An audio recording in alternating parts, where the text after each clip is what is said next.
Isaías 44, a partir do verso 9.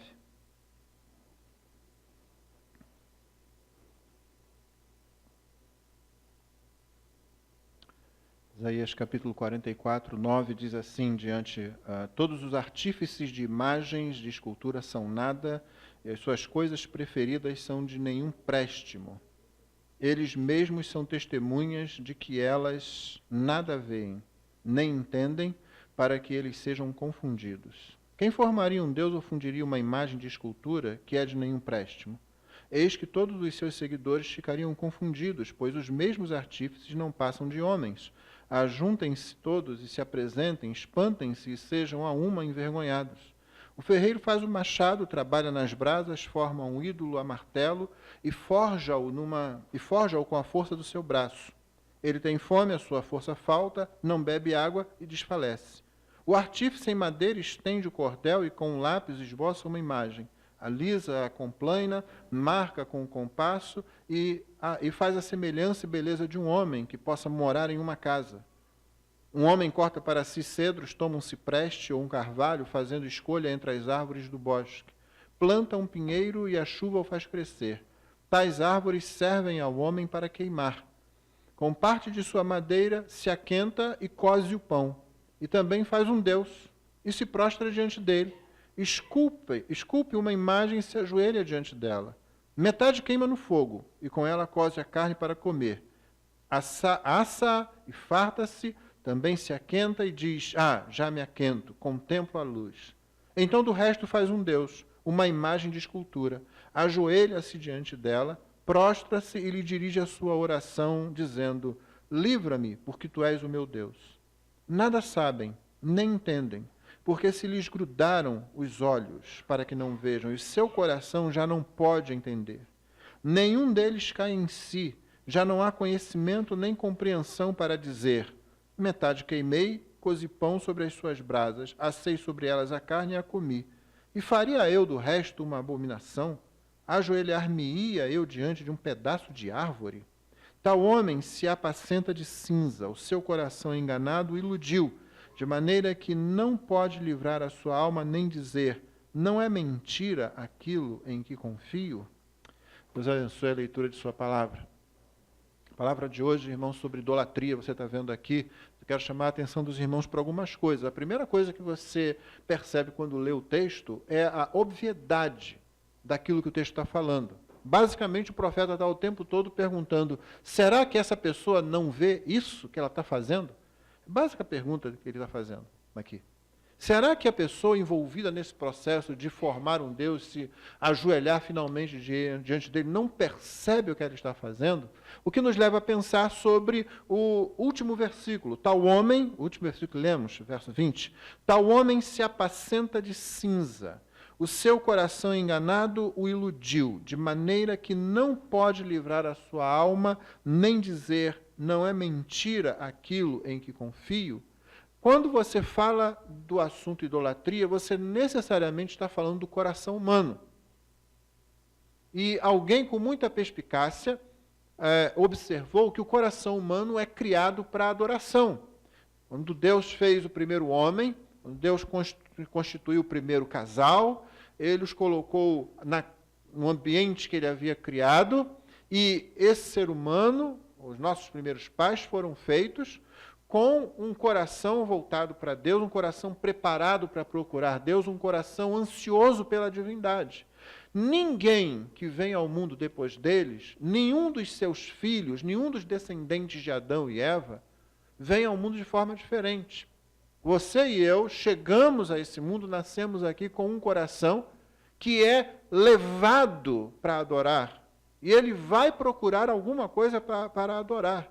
Quando o pecado entra no mundo, ele ilude o coração, ele engana o coração humano. Mas o coração humano continua fiel à sua orientação básica. E a orientação básica do coração é a adoração.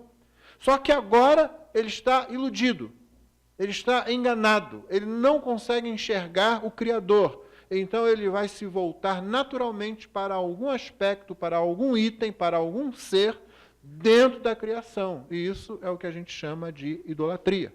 portanto, quando você fala de idolatria, você está falando do coração humano, você está falando do ser humano. É isso que você está fazendo, é isso que nós estamos fazendo. Você observou aqui, a idolatria tem algumas características que estão no texto. A primeira delas é que ela cega. Você observa que há certa ironia. Olha o versículo 10. Quem formaria um Deus ou fundiria uma imagem de escultura que é de nenhum preste? A ideia é o seguinte, uma imagem de escultura, um Deus formado por um ser humano, não presta para nada. O texto está dizendo, está tratando a coisa dessa forma. É óbvio isso. Porque se eu mesmo crio um Deus, obviamente eu não estou criando Deus nenhum. É impossível que um ser humano consiga produzir, consiga dar origem a uma verdadeira divindade. Ele vai criar alguma coisa, vai fazer uma imagem qualquer, ou vai estabelecer uma ideia qualquer, que ele pode não transformar numa imagem, mas é uma imagem mental, é uma ideia. Não é Deus coisa nenhuma. Você sabe que, para ser Deus, uma característica básica é que ele não pode ser criado por ninguém, não pode estar sujeito a ninguém, não pode ser determinado por ninguém, nem produzido por ninguém, porque se isso não for atendido, já não é Deus nenhum. Então o texto trata isso como uma coisa óbvia e chega a ser irônico. Quem faria uma coisa dessas? E repete isso várias vezes. Veja como ele faz isso nos versos 16 e 17. Metade da madeira que ele pegou lá na floresta, ele queima no fogo. Com ela, cozinha a carne para comer.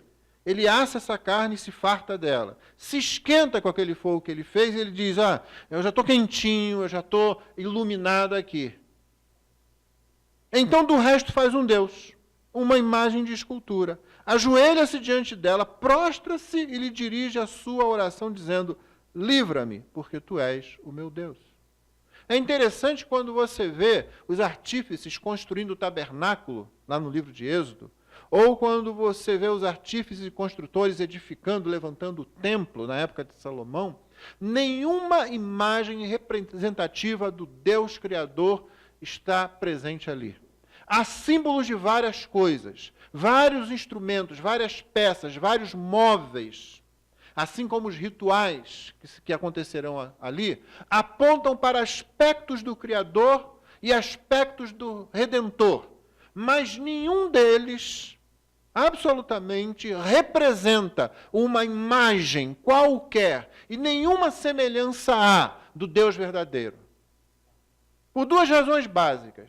Primeiro, porque Deus fez a única representação admissível de si mesmo.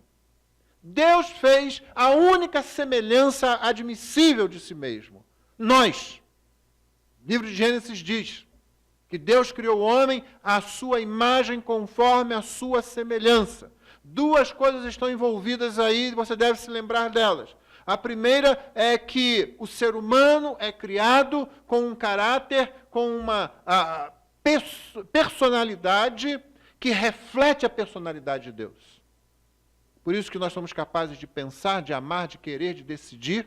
E tudo isso estava lá já nos nossos primeiros pais e está presente em nós. Nós temos a imagem de Deus em nós. Nós somos semelhantes a Ele. Esse é um dos aspectos dessas duas palavras, que geralmente são sinônimas, mas que têm nuances um pouco diferentes e que, portanto, têm esses dois conceitos aí. O primeiro deles é que nós somos semelhantes a Deus.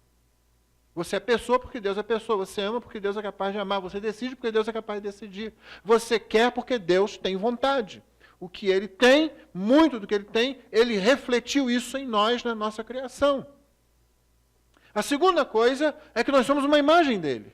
Nós somos os representantes de Deus nessa terra. Deus criou o planeta, Deus criou o jardim e Deus colocou os seus representantes ali, os seus vice-gerentes. Deus é o governador de tudo e nós estamos abaixo dele, nós o representamos aqui. Nós somos a representação de Deus, ou essa era a ideia de Deus quando criou.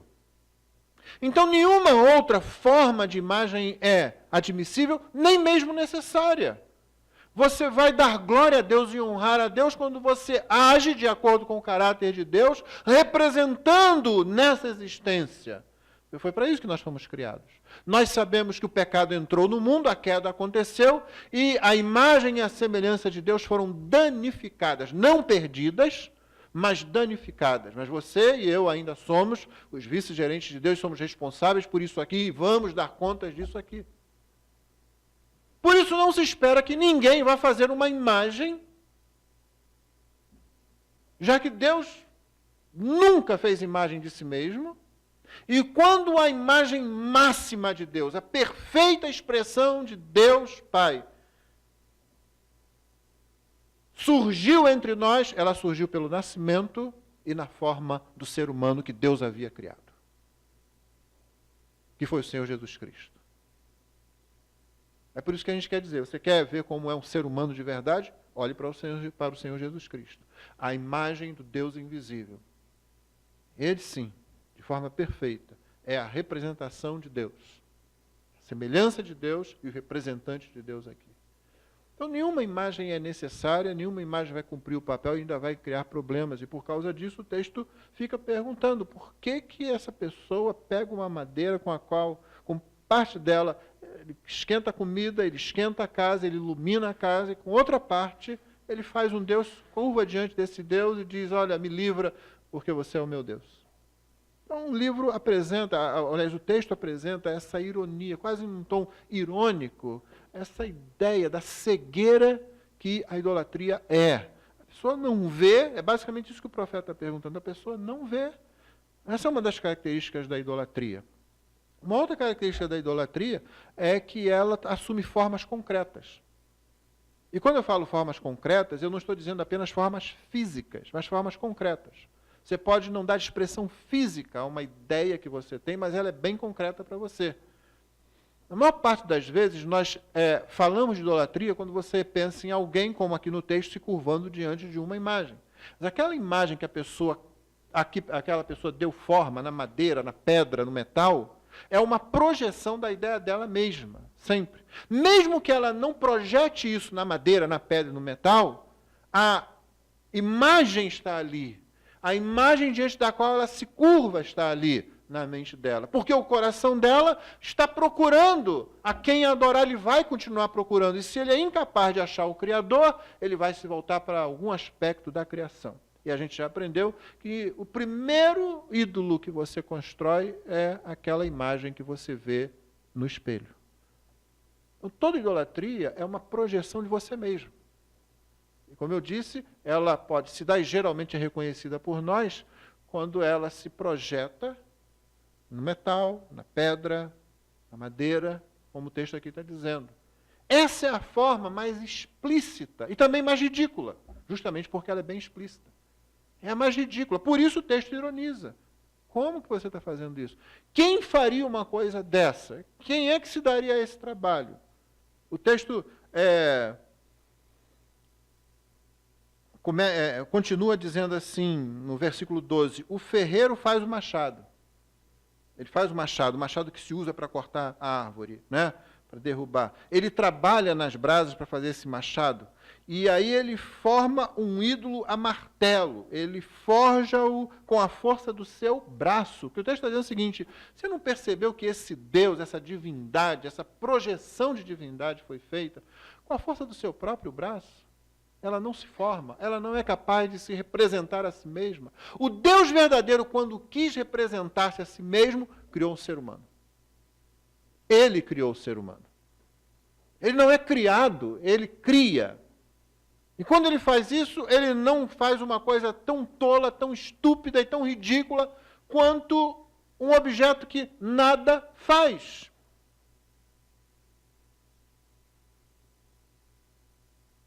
Veja o que diz aqui o versículo 18. Nada sabem, nem entendem, porque se lhes grudaram os olhos para que não vejam, seu coração já não pode entender. Nenhum deles cai em si. Já não há conhecimento nem compreensão para dizer, metade queimei, cozi pão sobre as suas brasas, assei sobre elas carne e comi. E faria eu, do resto, uma abominação?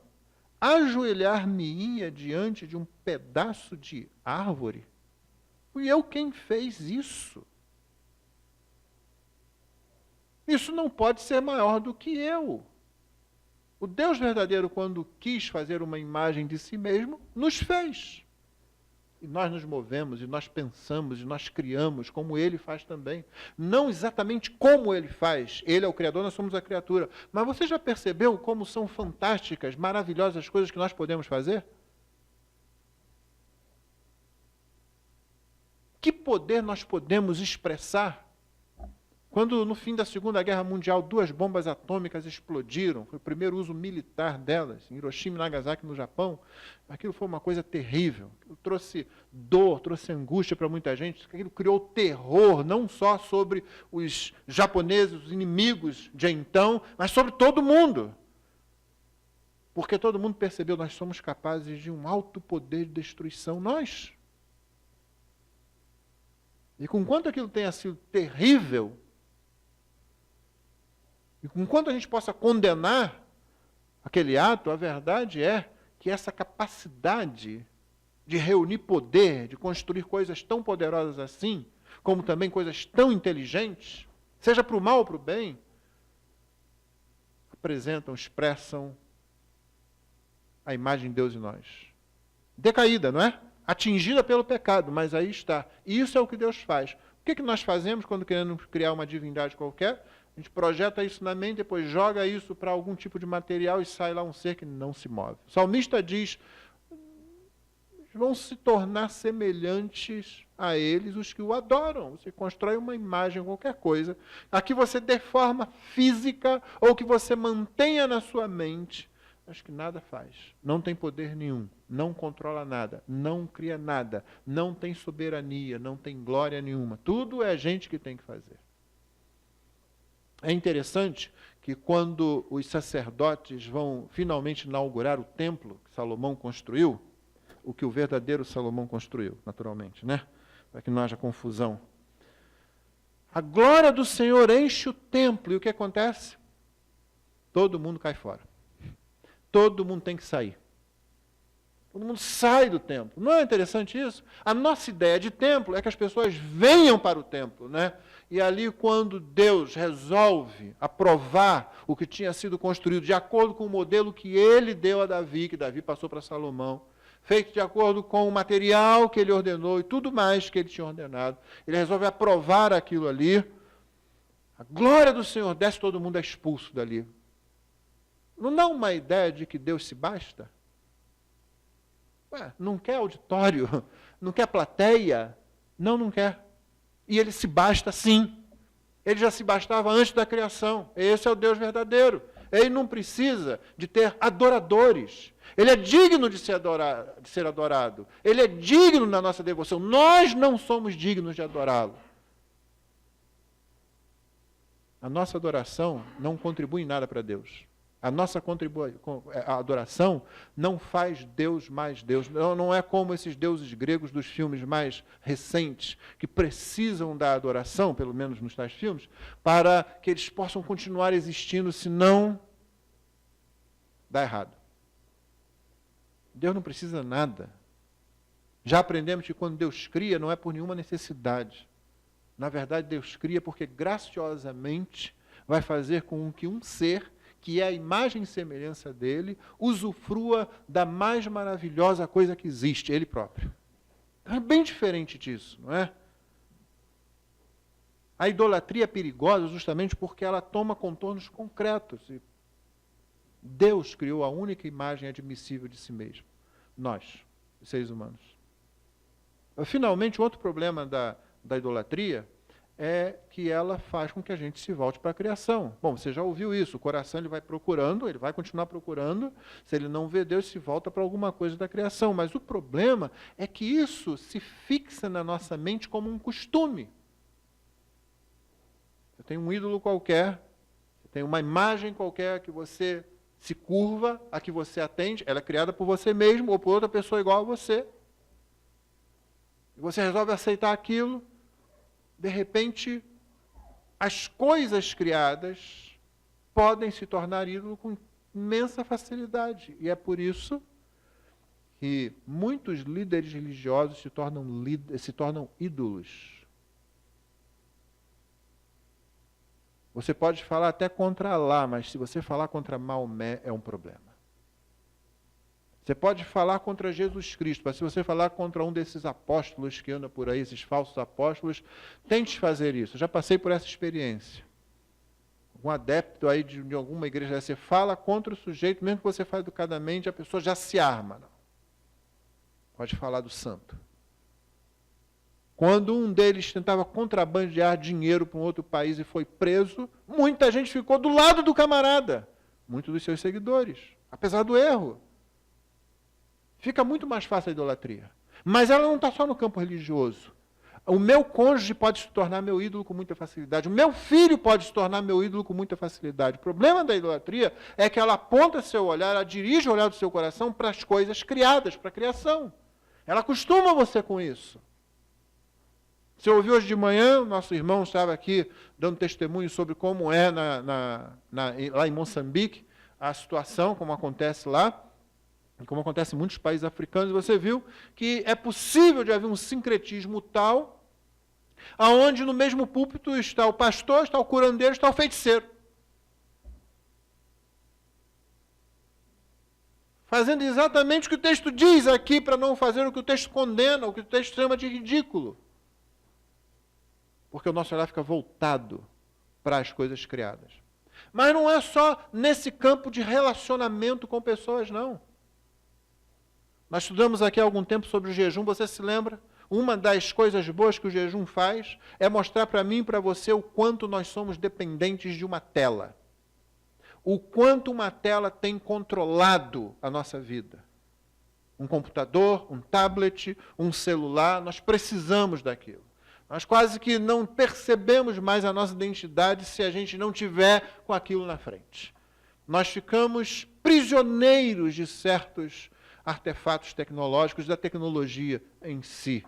Não se lembra da mensagem de domingo passado pela manhã, quando eu falei várias características da mente cristã, e uma delas é que a mente cristã valoriza a pessoa, o ser humano. É interessante que, em muitas situações, as pessoas tiram fotos para colocar nas redes sociais, não é? A foto é mais importante do que a pessoa que está ali com ela. Vai ter o cuidado de tirar a foto para daqui a pouco já estar postando a foto e não conversa com a pessoa que está ao lado. A pessoa é importante enquanto objeto, componente da fotografia. Um grupo de pessoas que tira e coloca lá, mas eles nem se conhecem direito. Andam juntos de vez em quando, mas nem se conhecem direito. Eu andei por muitos lugares bonitos essa semana no sul do Brasil. Eu gosto muito de tirar fotos sempre, mas não tirei foto de tudo. E não tiro foto o tempo todo. Porque senão você perde a experiência, o lugar, a visita, a contemplação dali, você fica só com a foto. Você perde as nuances do pôr do sol, do nascer do sol, da troca de luminosidade. Não, pastor, não perdi não, porque eu filmei tudo. Significa que você ficou lá, percebendo o tempo todo, controlando a máquina para fazer alguma coisa. Você perdeu o negócio, nós ficamos escravos disso. Vamos deixar o carro aqui, vamos dar uma caminhada. Não pode. Muita gente é assim. A idolatria tem esse problema. Ela aponta os olhos do nosso coração na direção das coisas criadas, e de repente a gente conseguia fazer algumas coisas sem precisar dos artefatos que nós mesmos inventamos, não podemos mais ficar sem eles.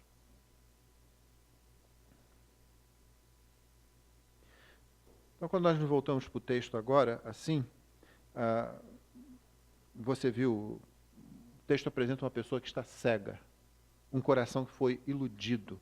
O texto diz uma pessoa que se apacenta de cinza. Não sai para alimentar, não sai para cuidar dela.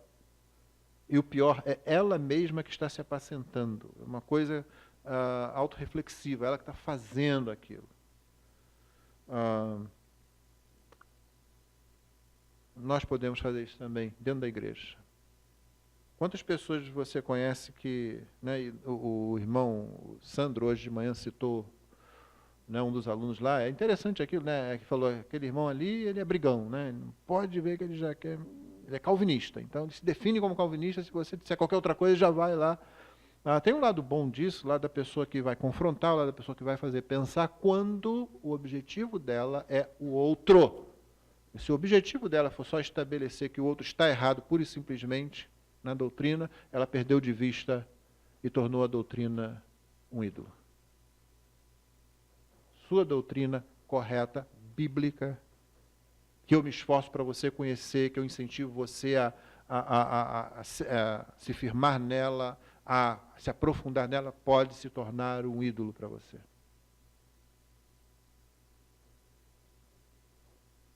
A sua tarefa pode se tornar um ídolo. O ministério pode se tornar um ídolo. Seu cargo na igreja pode se tornar um ídolo. Muita facilidade a gente se desvia. Qual é o remédio para isso? Você viu que aqui tem um coração cego, um coração iludido. O remédio para isso é sempre luz, é sempre iluminação. A maior fonte de iluminação que existe no universo é a glória de Deus. A glória de Deus é que pode trazer a você a iluminação. Você estava em trevas. Como diz Paulo aos Coríntios, na segunda carta, o Deus que disse, haja luz, Ele mesmo resplandeceu em nossos corações. Quando o Senhor converteu você, meu irmão, minha irmã, não importa se você nasceu dentro de uma igreja ou não, até o momento em que Ele converteu você, você está na situação exatamente dessa pessoa aqui. Se ele tivesse deixado você entregue às trevas da ilusão do coração humano, você estaria fazendo alguma coisa desse tipo. Talvez você não estivesse projetando a imagem concreta da sua cabeça na pedra, no metal, na madeira, mas você estaria fazendo alguma coisa desse tipo, porque o seu coração iria buscar alguma coisa para adorar na criação. Fosse o que fosse. Um corpo celeste, um animal, uma ideia nascida na mentalidade humana, fosse o que fosse. Você e eu estaríamos na mesma situação. Mas aí o texto lá do apóstolo diz que Ele mesmo resplandeceu em nossos corações, Ele nos tirou da cegueira, Ele nos tirou das trevas. Uma outra forma de dizer isso é que nós estávamos mortos em nossos delitos e pecados e Ele nos deu vida. Então você vê bem as figuras que a Bíblia usa. A gente não enxerga, a gente não consegue perceber, como o texto que diz aqui, no verso 18, nada sabem, nem entendem, os olhos estão grudados para que não vejam, seu coração já não pode entender. Essa é a nossa situação. O que Deus fez com você e comigo foi brilhar e nos dar vida. Então, luz, vida foi o que aconteceu com a gente. Para que a gente começasse a olhar para o verdadeiro Deus. Qual foi a imagem que você buscou nesse momento?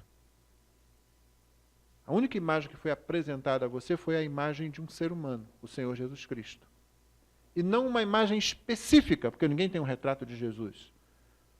Pode ser o Jesus europeu, que sempre foi usado, ou o Jesus mais semita que eles tentam fazer hoje. A verdade é que ninguém tem uma imagem de Jesus. Deus não permitiu isso de forma alguma, para que você não fixasse seus olhos numa única aparência e que você não poderia nem ter certeza. Mas você busca a imagem de um homem. Você crê no homem Deus. Porque é esse homem Deus que nos redime. E só o homem Deus é que pode nos redimir. Por isso ele nasce dentro da nossa raça, para nos salvar. Essa foi a imagem que nós buscamos. Não buscamos nenhuma outra imagem. Não queremos nenhuma outra imagem. Não é que não possa haver representações religiosas. Podem haver. E vários grupos protestantes ao redor do mundo, e desde sempre que o protestantismo começou, se utilizam muito da estética. Em figuras, em vitrais, em certos objetos assim. E há um limite em que isso não envolve nenhum problema. E há um limite em que isso passa a ser idolatria também. Isso não importa. Importa é que você olhe para você mesmo como tendo a responsabilidade de ser o representante de Deus, agir semelhantemente a Deus, lembrar-se que nós estamos num mundo onde a queda existe e lembrar-se que se Ele não tivesse brilhado, resplandecido em nossos corações, nosso ser, nós estaríamos tão cegos e perdidos como o sujeito que é descrito aqui. Mas Você precisa se lembrar que se você não der atenção ao que o Senhor diz nas Escrituras, se você não buscá-lo constantemente, diariamente, não depender dele, você não pode não chegar a formar uma imagem na madeira, na pedra, como faz o sujeito do texto aqui, mas você vai começar a formar certas imagens. Certas coisas serão o seu ídolo e você vai guardar ali. Não é a primeira vez que você está ouvindo isso, mas a gente precisa ser lembrado disso. O problema disso básico não é só você se afastar daquele ídolo que você identifica, porque outro pode estar escondido. Nós não nos afastamos da idolatria por ficar evitando ídolos. Nós nos afastamos da idolatria por nos aproximarmos cada vez mais do Deus verdadeiro. Da mesma forma como você não tenta, num ambiente escuro, jogar as trevas para fora, dali pela janela. O que você faz é acender a luz. E as trevas se dissipam. Meu irmão, se tem algum ídolo escondido, ou não, ou se você percebe claramente que alguma coisa tem tomado demais o seu tempo, a sua atenção, os seus sentimentos, sua devoção, os seus desejos mais internos, os seus desejos mais intensos, aquilo que você mais quer, está se tornando um ídolo para você, a solução é você reconhecer o pecado da idolatria. A solução para você resolver isso é se aproximar do Deus verdadeiro, da glória dele. Como você faz isso? Bom, isso aí é a parte mais fácil, num certo sentido. Porque ele revelou a sua glória na criação e revelou a sua glória no livro específico que ele nos deu. Ele revela a sua glória na igreja, quando você olha para irmãos que são iguais a você, semelhantemente a você, eles pecam e eles acertam, né? E você olha ao seu redor e você vê isso, mas são sustentados pela graça de Deus e você fica pensando assim, como o Senhor consegue manter esse grupo? E esse grupo é uma pequena amostra, como ele consegue fazer isso com toda a igreja ao redor do globo terrestre e em todas as épocas? E ele mantém esse povo. Como que Deus, o Senhor da igreja, o Senhor Jesus Cristo, está mantendo o seu povo lá em Moçambique? Você viu quantos desafios naquela igreja, não é? Uma necessidade de liderança, uma liderança às vezes confusa, um sincretismo que está sempre perturbando a igreja, e o Senhor Jesus continua presente lá, e o Senhor Jesus continua salvando ali, o Senhor Jesus continua fortalecendo a sua igreja. Então você olha para a igreja e você vê a representação de Deus ali na igreja. Imperfeita, quando você olha um para os outros, não é? Mas você vê o Senhor. E aí você é estimulado a se aproximar dele, da sua luz, e quando isso acontece, quando você se aproxima dele, você vai buscá-lo em oração, na leitura da palavra, no serviço aos santos, na adoração comunitária, você vai se importar com a parte da igreja que sofre, que você não vê, mas que você sabe que existe e sofre, você vai se preocupar com aquelas imagens de Dedeus, né? Imagens e semelhanças de Deus que estão longe dele, que não ouvem falar dele, que não se curvam a ele, porque não há quem pregue ali, você vai se preocupar com isso, e você vai começar a buscá-lo também por causa disso. A glória de Deus começa a brilhar, a glória de Deus começa a dissipar quaisquer cantinhos da nossa vida, por assim dizer, que estejam lá com alguma sombra, onde talvez algum ídolo esteja escondido ali. E você começa a se parecer cada vez mais com o modelo do que deve ser a imagem e semelhança de Deus, que é o Senhor Jesus Cristo. Nós estamos sendo formados, moldados à semelhança de Cristo. Você está sendo preparado para a eternidade. Lembra a perspectiva eterna? Você está sendo preparado para aquele momento eterno. E a preparação consiste em que você se torne cada vez mais semelhante no seu caráter ao Senhor Jesus Cristo, que é a imagem e semelhança perfeita do Deus invisível. E é por se aproximar dele que a gente vê a idolatria saindo, assim como as trevas saem de um ambiente simplesmente por você trazer luz àquele ambiente. Irmão, esforce-se por isso, porque os desafios são grandes. Esforce-se por isso, porque você não tem que viver na tristeza. Você pode até passar sofrimento, mas você não tem que viver na tristeza, você tem que viver na alegria do Senhor, mesmo em meio ao sofrimento. E a alegria é sempre maior quando você mais se aproxima de Deus e mais usufrui dele. E aí também ele é mais glorificado nesse processo. Que o Senhor nos abençoe para que nós não sejamos encontrados cometendo a tolice que o sujeito do texto comete sem perceber. Podendo ser objetos da mesma análise irônica aqui. Será que ele não está vendo? Será que ela não está percebendo? Como pode estar fazendo isso? Como pode não estar se aproximando do Deus verdadeiro ou abandonando o Deus verdadeiro? Não está percebendo o que está acontecendo? Então, para que isso não aconteça e nós não nos assemelhemos a esse péssimo exemplo de inteligência, péssimo exemplo de imagem de Deus, que desonra para Deus quando alguém age assim, não é? Quando um ser humano age desse jeito, e que desonra ainda maior quando alguém que já foi salvo pela graça de Cristo começa a agir de forma semelhante, permitindo algum ídolo lá escondido aqui ou ali na sua vida, e aparentemente não percebendo, não vendo isso. Então nos aproximemos de Deus para dar glória a Ele, para trazer glória ao seu nome, um bom testemunho do Evangelho e alegria à nossa vida. Deus criou você para alegria. É isso que vai consistir a eternidade, alegria, alegria eterna, alegria intensa, alegria na presença do Senhor e no Senhor. Então comecemos a experimentar isso agora e não vamos dar lugar a essas trevas, a essa cegueira que a idolatria impõe, porque ela é sutil, mas é poderosa. Se a gente não estiver confiando no Senhor, a gente pode ser derrubado e você vai se achar uma contradição de termos, um cristão idólatra. Infelizmente existem muitos por aí. Que não seja assim com nenhum de nós, pela graça do Senhor Jesus. Vamos ficar de pé, vamos orar. Depois, então, vamos cantar uma última canção, encerrando o culto dessa noite. Senhor, obrigado pela Tua palavra. Livra-nos, ó Deus, de andar em trevas e livra-nos, ó Pai, de não dar ao Senhor a glória devida. Clareia os nossos olhos, para que vejamos. Sensibiliza a nossa percepção, para que observemos, ó Deus. Dispõe os nossos pés e mãos para que atuemos confiantemente no Senhor, de modo que a vida de cada um de nós aqui expresse a Tua glória, Senhor. Expresse a Tua bondade, expresse a Tua misericórdia, expresse a Tua graça, expresse, Senhor Deus, enfim, o Deus verdadeiro. Que nós sejamos, nas nossas palavras e nas nossas ações, uma mensagem clara para aqueles que necessitam do Senhor, aqueles que ainda estão presos à idolatria do seu coração, de modo que sejamos instrumentos para a salvação de almas. Assim, dá-nos a Tua graça e a Tua bênção, dirige-nos, e quando sairmos daqui logo mais, nós Te pedimos, conduz a cada um para o seu, para o seu lar, para o seu destino, debaixo da Tua potente mão. Dá-nos uma semana na Tua presença, guardados por Ti, e com um bom testemunho do Evangelho que temos recebido, Senhor. E ajuda-nos, preparando-nos, ó Deus, para os nossos próximos encontros, de sorte que estejamos uns aos outros estimulando, para que em amor a Tua igreja se reúna e cresça na Tua presença, Pai. Ouve a nossa oração, recebe o nosso louvor, a nossa adoração. Oramos no precioso nome de Jesus. Amém.